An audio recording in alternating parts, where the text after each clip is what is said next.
Hum.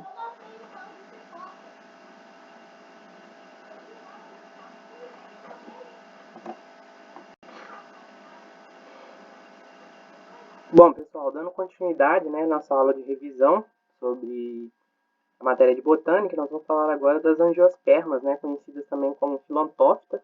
Todas as plantas, né, nesse grupo têm a mesma origem, né, elas representam cerca de 90% da diversidade atual de plantas conhecidas. Né, são encontradas em vários ambientes, né, frio, ambientes áridos, na água, árvores, gramíneas, enfim, várias formas variadas diferentes. Né? Além disso, as angiospermas apresentam duas exclusividades, né, que é a flor e o fruto. Eu vou falar mais especificamente da flor, né, que nada mais são do que folhas modificadas, que a gente chama de verticilos florais. Esses verticilos florais são quatro. Né? O cálice, que é formado pelo conjunto das sépalas, está nessa região mais inferior da flor, né?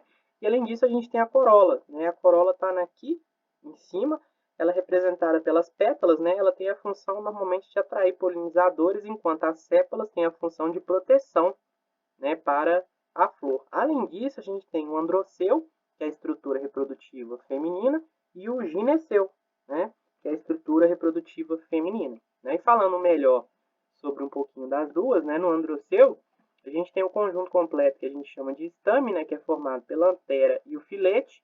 Dentro da antera, a gente vai encontrar aquela célula geradora 2N que eu falei. Essa célula ela sofre processo de meiose, né, dando origem aos grãos de pólen. Esse grão de pólen, né, como eu comentei, ele vai ter dois tipos de células, né, a célula vegetativa e a célula germinadora. As duas vão ter importâncias diferentes no momento da reprodução.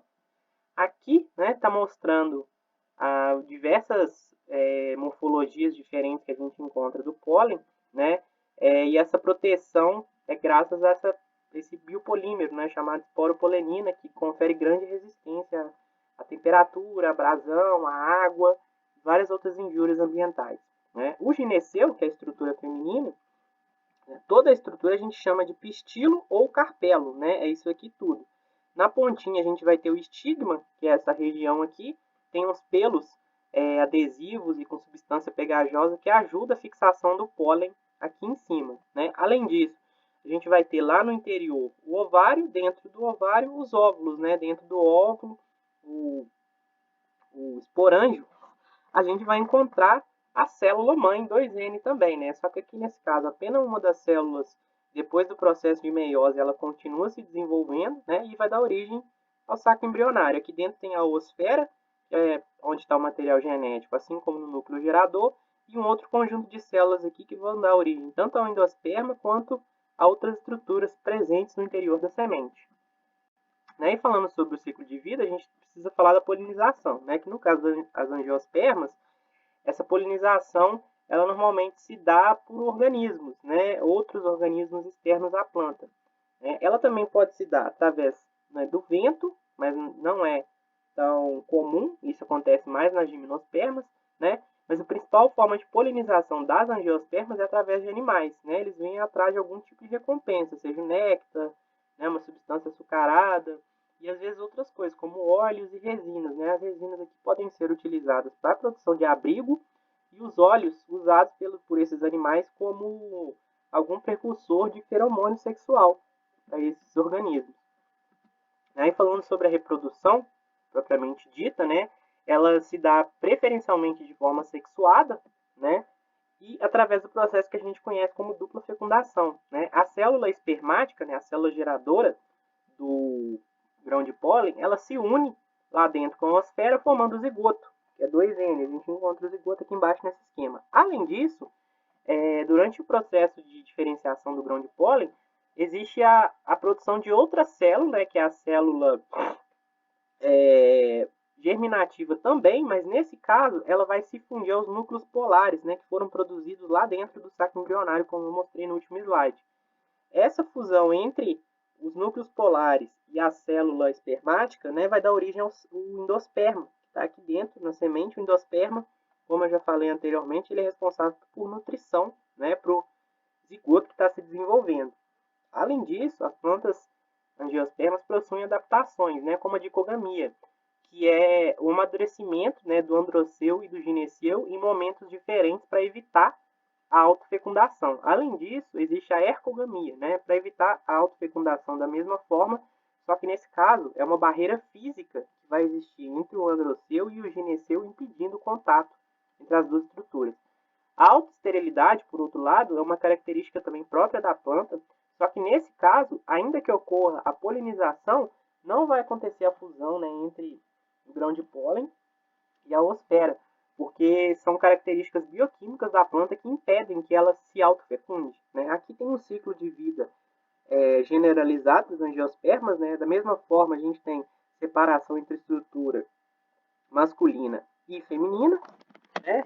Vai ocorrer a diferenciação dessas estruturas, né? Formação dos gametas, posterior fecundação, desenvolvimento de um zigoto, assim como o desenvolvimento do zigoto a gente vê, né, o desenvolvimento do endosperma aqui dentro. Essa semente vai crescer, se nutrir a partir do endosperma, né, ser liberada no meio ambiente, vai cair no solo, germinar e dar origem a um indivíduo que vai crescer, se tornar adulto, né, para dar origem a um novo ciclo de vida. Né, falando rapidamente sobre o fruto, né, a parte envoltória da semente, né, ele se origina normalmente a partir do óvulo, né, os frutos verdadeiros vêm do óvulo e auxiliam na dispersão das sementes. A gente normalmente tem dois tipos de frutos, frutos simples ou frutos compostos. Né? Os frutos simples a gente tem carnosos, como o pêssego e a goiaba, e frutos secos a gente tem um exemplo aqui da vagem e do... Nossa, perdão, gente, fugiu agora aqui do girassol. Além disso, né, nos frutos compostos, a gente observa o seguinte, né, frutos compostos são aqueles que vêm de mais de uma estrutura reprodutiva. Aqui, no caso, todos são um único óvulo, né, que deu origem a essas várias sementes aqui dentro. No caso dos frutos compostos, a gente observa aqui, por exemplo, o morango é uma única flor, mas com várias estruturas reprodutivas femininas que foram todas polinizadas e formam um grande aglomerado. Né? Aqueles pontinhos pretos do morango é onde que estão as sementes. O abacaxi, por outro lado, é o que a gente chama de infrutescência. São várias flores bem pequenas, uma bem coladinha na outra, que florescem, né, ao mesmo tempo e são germinadas, e isso aqui tudo amadurece e vira um único fruto agregado. A dispersão, né, ela pode ser de forma abiótica, né, tanto pelo vento quanto pela água, mas normalmente a dispersão se dá através de animais. Né? Normalmente eles estão atrás dessa polpa carnosa do fruto, né, aqui no caso, atrativos químicos, né, tem algumas formigas que usam os óleos, nesse caso aqui da mamona, para produzir feromônios sexuais e outras coisas para a colônia, e também a dispersão pode se dar através de estruturas aderentes. E essa imagem aqui esquisita, aumentada, é um carrapicho, né, daqueles que grudam na roupa da gente, isso nada mais é do que a semente do picão. A semente foi dispersa e como que ela é, uma planta nova vai se desenvolver e vai crescer, né? Quando a planta cai no solo e ela germina, para esse processo acontecer, precisa normalmente da entrada de água, que a gente conhece como embebição. Esse processo vai ativar, né, enzimas que degradam a reserva de alimento, gerando energia para a plântula poder crescer e se desenvolver. Né? Existem dois tipos de germinação. A germinação hipógea, que ela acontece, né, com o cotilédone debaixo da terra, né, aqui nesse caso o cotilédone serve como armazenamento, e a germinação epígea, né, que ocorre acima da terra. Nesse caso, o cotilédone serve mais para proteção, né, da região apical aqui do caule que está crescendo. Né? O crescimento das plantas ele se dá, né, majoritariamente, né, no sentido vertical, né, tanto na raiz quanto no ápice do caule, né, no ápice da raiz e no ápice do caule. Nessas regiões a gente encontra uma camada de células chamada de células meristemáticas ou de meristema, e elas estão associadas, né, realmente ao crescimento longitudinal da planta. As células nessa região aqui elas vão se alongando e sendo passadas, né, para essa região posterior, e tanto a raiz quanto o caule têm capacidade de aumentar de tamanho.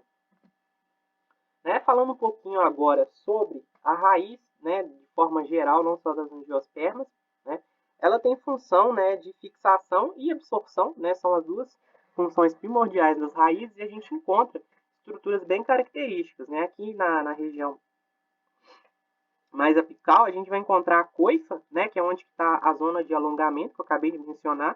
Essa coifa ela vai servir, né, ela tem células com parede de mucilagem, ela vai servir para proteger as células que estão se alongando do atrito com o solo. Além da coifa, né, a gente tem a zona de alongamento, que é onde as células estão sofrendo diferenciação e ficando mais esticadinhas para aumentar o tamanho da raiz.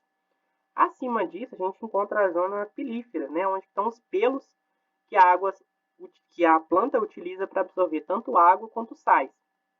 Né? Acima da zona pilífera existe a zona de ramificação, que é da onde emergem raízes laterais que a planta eventualmente possa apresentar. Além disso, né, as raízes têm dois tipos básicos de crescimento, o que a gente chama de raiz pivotante, que possui uma raiz principal, uma raiz central, e raízes secundárias emergindo, né, dessa região de ramificação. Além disso, existem raízes adventícias, o sistema radicular fasciculado, que também é conhecido. Nesse caso, essa raiz principal, depois de um tempo, né, que é a primeira raiz da planta, ela morre e vão surgir outras raízes menores a partir da base do caule. As raízes elas podem ser, né, subterrâneas, é o tipo mais comum de raiz. Elas também podem ser aquáticas, né, elas podem estar fixas lá no subsolo, no substrato do corpo d'água, ou então estarem flutuando também. Além disso, existem umas raízes bem curiosas, né, que são aéreas, e elas possuem funções específicas. Né? A raiz grampiforme ela tem a função de fixar a planta, né, em algum local para permitir que a planta se desenvolva. Da mesma forma, a gente encontra a raiz suporte, ou também conhecida como escora, que serve para aumentar, né, a base da planta e impedir que ela caia em ambientes onde o solo não é muito estável. Além disso, existe a raiz respiratória, também conhecida como pneumatóforo. Né? A raiz ela entra dentro do solo, né, e depois de algum tempo ela emerge de novo. Nessas regiões existem poros para aumentar a absorção de gases, né, pela planta, isso normalmente em locais onde o solo não tem oxigenação suficiente. Bom, sobre o caule,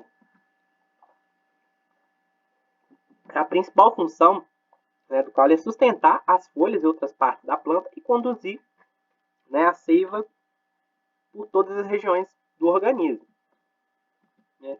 E estruturas que valem a pena mencionar no caule, né, a principal delas, como eu já mencionei antes, é a região apical. Né? Aqui é onde que o caule está crescendo verticalmente para cima. Né?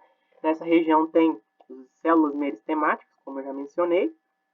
E temos folhas apicais aqui que protegem essa região. Da mesma forma, existem as gemas laterais, né, que é onde que crescem os ramos, que também posteriormente vão dar origem às folhas. Né? As folhas, né, propriamente ditas, são expansões do caule, né, estão relacionadas diretamente ao processo de fotossíntese, e o nó, né, que é onde a folha vai se inserir no caule. Né? Existem dois tipos de crescimento do caule, assim como das raízes. O crescimento monopodial, né, que é uma única gema apical que sobressai sobre todas as outras gemas laterais, e o crescimento simpodial. Né? As gemas apicais, nesse caso, elas morrem e eventualmente vão sendo substituídas por outras gemas que mudam, né, a configuração de crescimento da planta. Então, vai ter esse tipo de ramificação, nesse caso. Além disso, podem existir caules de outros tipos, né, em outros ambientes. Né? Os caules aéreos, que são os principais, eles se desenvolvem acima do solo, né, como o próprio nome diz. E a gente tem aqui o tronco, a estipe, né, característica das palmeiras, o como, né, o milho é dessa forma, a cana-de-açúcar, e a haste. A gente pode pensar aqui na couve, né, no hortelã, nessas plantas que são mais molinhas e que não crescem tanto, né, os arbustos, podemos dizer assim. Além disso, né, existem caules trepadores, né, que eles têm pouco tecido de sustentação. Assim como as raízes, eles fixam, né, em algum suporte para permitir que a planta cresça. Existem caules volúveis, esses caules eles se enrolam na escora, e os caules escandentes, que possuem estruturas de fixação, assim como aquelas raízes grampiformes que eu mencionei. Além disso, os caules podem ser rastejantes.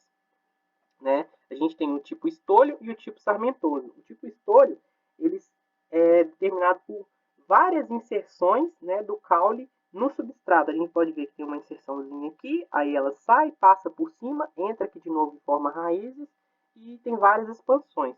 O caule sarmentoso, por sua vez, ele tem um único ponto de fixação no solo, né, e as partes do caule ficam ali, jogadas sobre o substrato.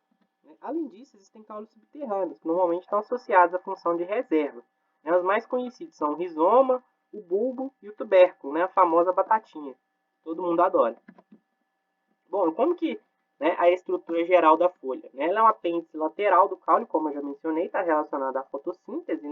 A gente tem algumas partes importantes que vale mencionar. É o limbo, a principal estrutura de absorção de luz da planta, é a parte do limbo da folha.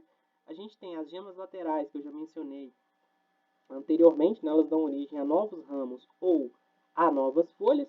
A gente tem o pecíolo e a bainha, também chamada de base, que é que faz a ligação entre o limbo e a gema. E a estípula. A estípula não é presente em todas as plantas, mas ela é uma folhinha, como se fosse uma folhinha que serve para proteger a gema lateral. Além disso, a gente encontra folhas modificadas, como espinhos, que servem para proteger a planta contra agressões mecânicas, injúrias de outros organismos. As gavinhas, que estão relacionadas à fixação, elas se enrolam no substrato, assim como aquele tipo de caule volúvel que eu mencionei. Existem as brácteas também, elas estão relacionadas à proteção, mas também à atração de polinizadores, uma vez que elas estão dispostas em volta das flores e possuem cores chamativas. Além disso, existem as folhas insetívoras, das plantas carnívoras. Essas folhas elas estão modificadas, normalmente com estruturas adesivas, que permitem que a planta capture seu alimento ali. Bom, para terminar nessa última parte, falar um pouco de histologia e fisiologia das plantas, preciso dar uma relembrada na célula vegetal. Assim como a célula animal, ela vai possuir organelas que são comuns, como o núcleo, como as mitocôndrias, os retículos endoplasmáticos, ribossomo e outras.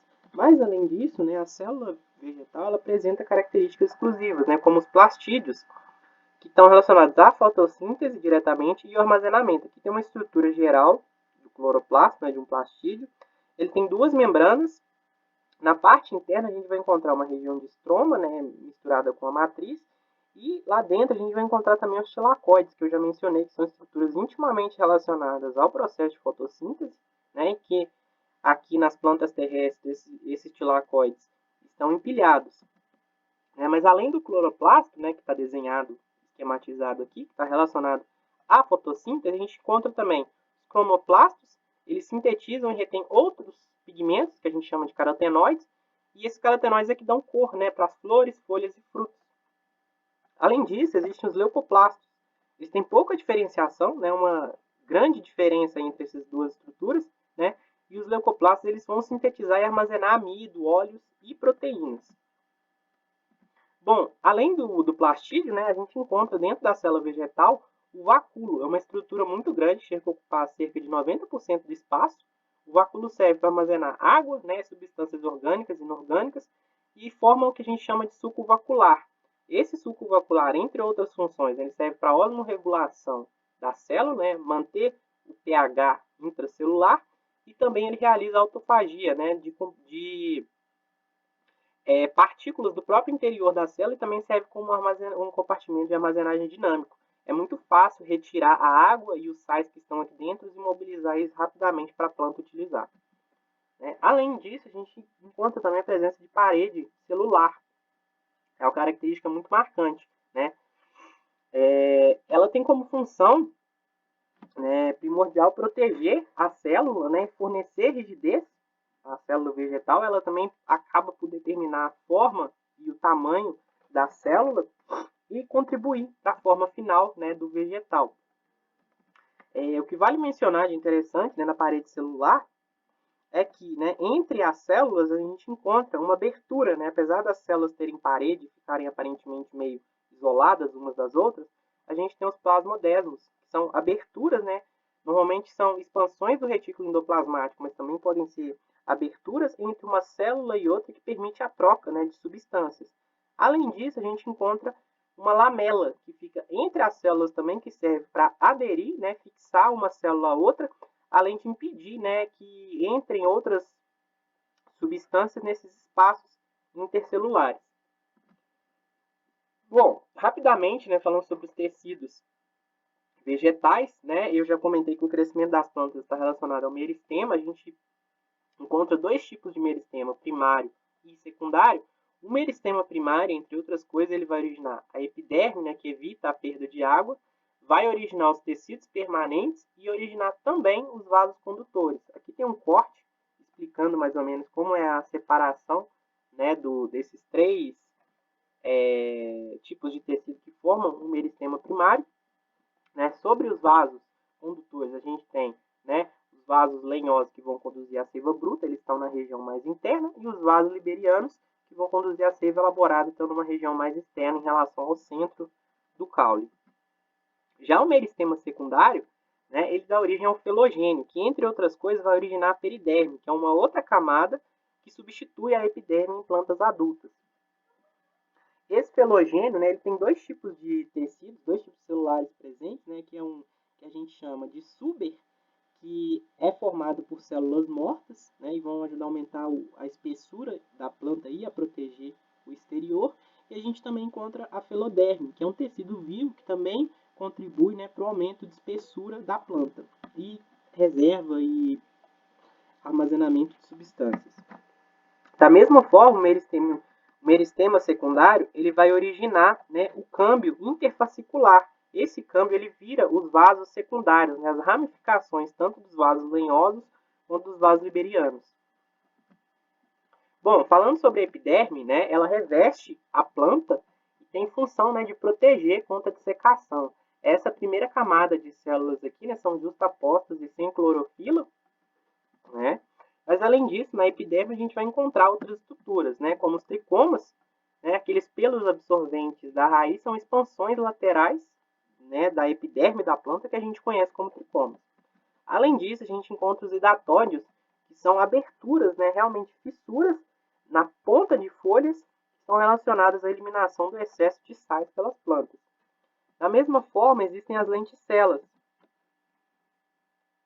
são aberturas, né? Eu comentei sobre a raiz pneumatófora, que serve para aumentar as trocas gasosas com o ambiente, e essas aberturas que existem, né, nas raízes pneumatóforas, também nos caules, né, no geral, a gente chama de lenticelas. Além disso, na epiderme a gente vai encontrar o estômato, que, né, é a estrutura mais proeminente e mais importante nessa região da planta. Né? O estômato eu vou falar dele ainda, mas ele é formado pelas células guardas, são essas duas células aqui que ficam uma do ladinho da outra, elas são as que se abrem e fecham, e o ostíolo, né, que é a abertura entre as duas células guarda, que é por onde vai entrar e sair, né, os gases e a água ali na superfície da planta.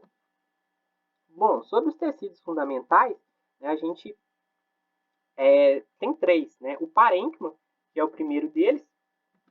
A principal função do parênquima vai ser preencher espaço, né, entre outros tecidos, mas o parênquima também serve para armazenagem e outras funções. Né? Os parênquimas de armazenagem, a gente conhece o aerênquima, né, ele serve para acumular ar, como o próprio nome diz, né, em plantas que vivem na água e precisam flutuar. Além disso, a gente encontra o parênquima aquífero, né, que acumula água em plantas que vivem em ambiente seco e não tem uma disponibilidade muito grande. Além disso, existe o parênquima melífero, né, encontrado em órgãos normalmente como a raiz e armazenam amido, esse tipo de parênquima. Além disso, existe o clorênquima, né, que é o parênquima fotossintético. Ele normalmente está presente nas folhas. Existem dois tipos, né? O palissádico, ele possui células cilíndricas, e o lacunoso, né, com células de formato irregular. O parênquima aqui palissádico está mais diretamente relacionado, né, à produção, à realização de fotossíntese, perdão. O parênquima lacunoso, ele permite, né, o aumento da eficiência das trocas gasosas. Os outros dois tecidos fundamentais são o colênquima e o esclerênquima. Né? O esclerênquima ele é formado principalmente por células mortas, né, com parede bem espessada e lignificada. Né? Ele ajuda a aumentar a resistência e dar sustentação para as partes da planta que já pararam de crescer, né? E o esclerênquima possui dois tipos, né? As fibras, né, que formam feixes ao redor dos vasos condutores e as esclereides. Né? As fibras são mais compridas, as esclereides são curtas e ramificadas, e elas têm um aspecto bem duro, né? Que dá essa característica que a gente encontra presente em sementes, cascas de nozes, caroços de peras e outras partes duras que eventualmente a gente encontre, né, no meio de um fruto. Além disso, né, o colênquima, que é o outro tecido de sustentação, as células do colênquima já são mais alongadas e elas também são vivas. Além disso, essas células são desigualmente espessadas, como vocês podem notar que elas não têm o mesmo tamanho, né? E elas vão se organizar formando feixes longitudinais ao redor e abaixo, né, da epiderme. Bom, sobre, né, os tecidos de condução, o floema e o xilema, né, os vasos liberianos, eles vão conduzir, né, como eu mencionei, a seiva elaborada. E eles vão ser compostos principalmente por células vivas e alongadas, né, em sequência.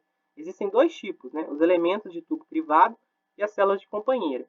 Os elementos de tubo, né, eles que são responsáveis diretamente pela condução da seiva, mas nesse caso, essas células não têm núcleo, né, e entre elas existem septos, né, para permitir, né, são plasmodesmos também, que permitem a passagem mais eficiente das substâncias ali.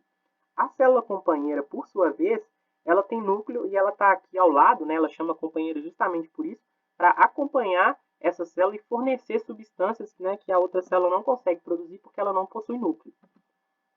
Os vasos lenhosos, por sua vez, né, as células dali, elas são mortas, né, e lignificadas, bastante rígidas, né? E elas vão fazer a condução da seiva bruta. Da mesma forma, existem dois tipos de células condutoras, as traqueias, que são um pouco maiores, e as traqueídeas, né, que são mais finas, né? As duas são dotadas de placas de perfuração, né? São orifícios ao redor, né, na parede da célula e na membrana, que ajudam a maximizar, né, tanto a absorção quanto a transferência de água e de sais.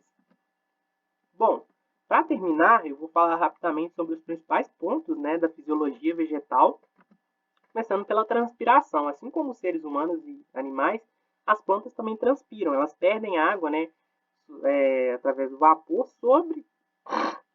através, né, da cutícula ou dos estômatos, né? A maior perda de água ocorre através dos estômatos, quando a planta abre o estômago para poder realizar o processo de fotossíntese, né?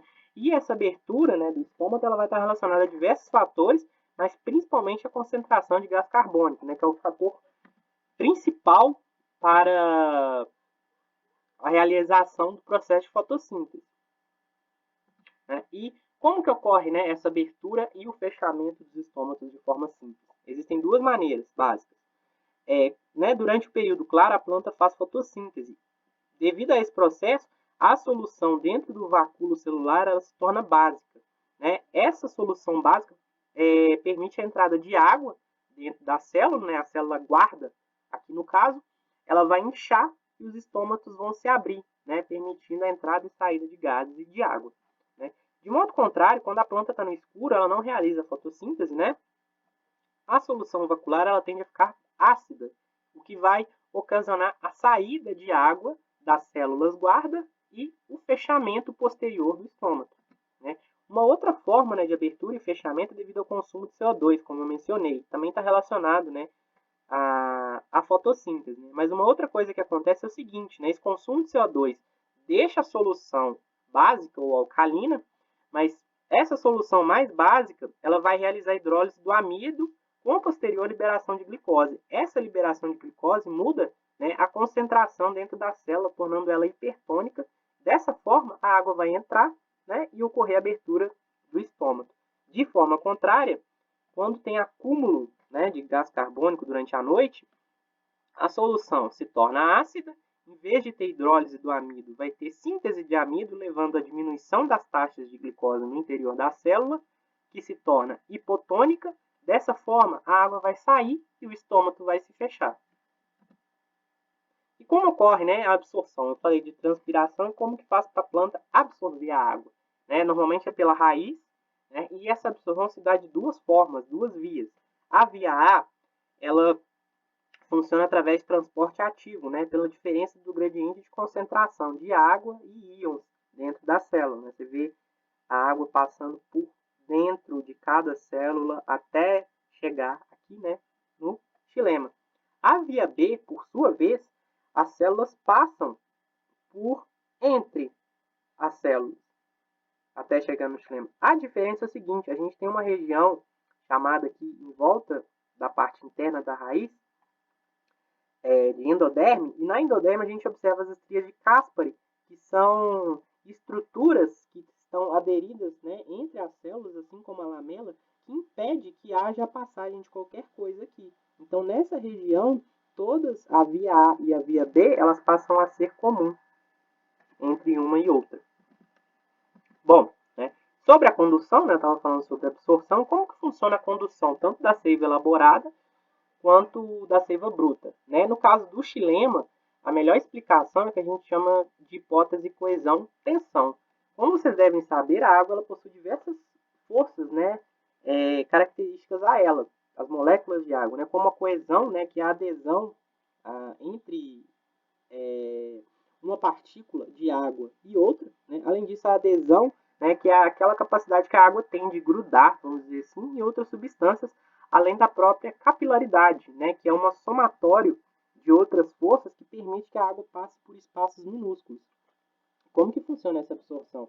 A gente tem a liberação, transpiração, né, está mostrando aqui a transpiração, a planta perdendo a água. Quando ela perde a água dessa região da folha, a água que está na célula, né, adjacente, a molécula de água na região, na célula adjacente, ela é puxada, né, para a região mais externa, ela é jogada para fora. Essa mesma molécula de água que foi jogada para fora, ela puxa a molécula de água que está do lado sucessivamente, né? Desde a molécula de água que está na ponta da folha até da molécula de água que entrou agora na raiz. O somatório de todas essas forças é o que leva, né, o que empurra a água, né, da raiz até a folha, lutando contra a força da gravidade. Né? Aqui tem uma explicação, mais ou menos, né? A transpiração vai causar um aumento da pressão osmótica, né, que vai levar a absorção de água, né, nas células adjacentes, né, e elevando a coluna de água da raiz até as folhas. Já a condução da seiva elaborada, a teoria mais aceita foi proposta, né, por esse botânico alemão, Ernest Mann. E como que funciona? Né? O transporte da seiva elaborada vai resultar da diferença de pressão osmótica entre diferentes partes da planta.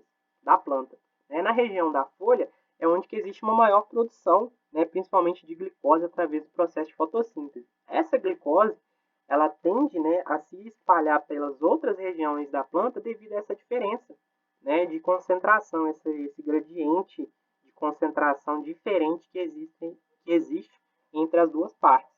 Normalmente, né, pelas folhas serem os órgãos produtores, né, as raízes, principalmente as consumidoras, esse fluxo ele é descendente, né, ao contrário aqui que o fluxo é ascendente. Né. E para as plantas se nutrirem, né, por meio da fotossíntese, elas vão sintetizar a glicose, né, que é usada ali no processo de respiração celular, mas as plantas também precisam de outros nutrientes, né, para realizar funções distintas. Né. Aqui a gente tem os macronutrientes, né, esses aqui, os 3 primeiros aqui, eles estão relacionados diretamente ao processo de fotossíntese, então a planta às vezes consegue eles, né, sem precisar de mais nada, mas ainda assim a planta precisa de outros compostos, né, outros elementos, para poder realizar funções diversas, né, como por exemplo crescer. Né. A gente pega para observar aqui, durante o dia, né, a planta ela está fazendo fotossíntese, né, então ela está gerando glicose para ela mesma, mas, né, durante o dia ela também respira, então ela vai consumir uma parte dessa glicose. E a gente observa no escuro, o que acontece? Durante o escuro não tem fotossíntese, então a planta não está gerando glicose, mas ainda assim ela respira e está consumindo, né, não só oxigênio, como também energia que ela gerou, né, no processo de fotossíntese. Isso aqui leva a gente para um gráfico, né, que mostra, né, efeitos da luz tanto na fotossíntese quanto no processo respiratório. A respiração é um processo constante, né, ela não muda, ela sempre vai ocorrer numa taxa relativamente igual. Já a fotossíntese, né, ela vai depender da intensidade de luz. Né? Só que, como eu mencionei, a planta ela gasta a energia que ela mesma produz. Para uma planta crescer, ela precisa superar, né, essa diferença entre a respiração e a fotossíntese. É o ponto que a gente chama de ponto de compensação fótica. É somente acima dessa região que a planta vai conseguir realizar a fotossíntese para poder crescer também, né? E além disso, para crescer, a planta precisa de hormônios, né, que são substâncias orgânicas atuantes no metabolismo delas, né? O principal hormônio que a gente encontra nas plantas é a auxina, que tem efeito direto no crescimento tanto de raízes quanto caules, né, devido ao alongamento daquelas células meristemáticas que eu já disse antes. A gente observa aqui, né, que tanto a raiz quanto o caule, isso aqui é feita a aplicação de AIA, que é a sigla, né, para auxina em inglês. A gente vê que tem faixas de crescimento que são melhores, né, tanto para a raiz quanto para o caule. E se as concentrações de hormônios estão diferentes dessas faixas, não existe o crescimento de nenhuma dessas duas regiões, né? Além disso, a auxina está relacionada a outras características da planta, né, como a produção de raízes adventícias, a formação de frutos e também a abscisão, que é o processo de caída, né, de uma folha quando ela está velha, né? Quando uma folha envelhece, ela fica diferente a concentração de hormônio presente nela em relação ao resto da planta. Então, forma-se uma região aqui de células diferenciadas que vão fazer com que a folha caia, né, eventualmente em algum momento e morra finalmente. Além disso, né, a auxina está relacionada diretamente aos movimentos corporais da planta, né, aos movimentos de crescimento. A gente tem o fototropismo, que é o crescimento influenciado pela luz, né? A auxina ela vai tender a se acumular no lado mais escuro da planta, né? Assim, o lado que está em crescimento da planta, o lado escuro, ele vai crescer mais. Dessa forma, a planta tende a crescer em direção à luz, né, no caule, e na raiz, como não está exposto, né, à luz, mas a auxina ainda assim vai se acumular aqui do lado escuro, mas o crescimento vai ser potencializado do lado claro, né, na raiz. No caule, ao contrário, o crescimento ele vai ocorrer no lado escuro. Já o geotropismo, por sua vez, é o crescimento relacionado à influência da gravidade. Se a gente coloca uma planta em posição horizontal, a auxina, né, pela força da gravidade, ela vai se acumular na região inferior. Esse acúmulo na região inferior vai estimular o crescimento do caule, do lado inferior, né? A planta vai se curvar para cima, né? O caule. Já na raiz, por sua vez, a auxina acumulada na região inferior vai inibir o crescimento dessa região. Assim, o lado superior cresce e a raiz tende a se curvar para baixo, né? Então, em algum momento, a planta acaba voltando a estar naquela posição vertical que seria a ideal para o crescimento dela, né? Além da auxina, existem outros hormônios relacionados a funções específicas da planta, né, como as giberelinas, que estimulam o alongamento e divisão celular. O ácido abscísico ele inibe o crescimento da planta. Então, normalmente, para uma planta crescer mesmo em tamanho e espessura, vai estar relacionado diretamente, né, ao equilíbrio da concentração de giberelina e de ácido abscísico. Além disso, a gente encontra as citocininas, né, que elas vão estimular a divisão e diferenciação tanto celular e das raízes e o desenvolvimento de gemas laterais. O etileno, por sua vez, é um hormônio em forma de gás, né, que ele atua no amadurecimento de frutos e também vai promover aquele processo que eu comentei, que é a abscisão foliar. Bom, gente, era isso que eu tinha para falar. Espero que vocês tenham gostado das duas partes da aula de visão. Eu vou mandar de novo os slides, ou os slides somente da revisão para vocês. E até a próxima aula, gente. Obrigado.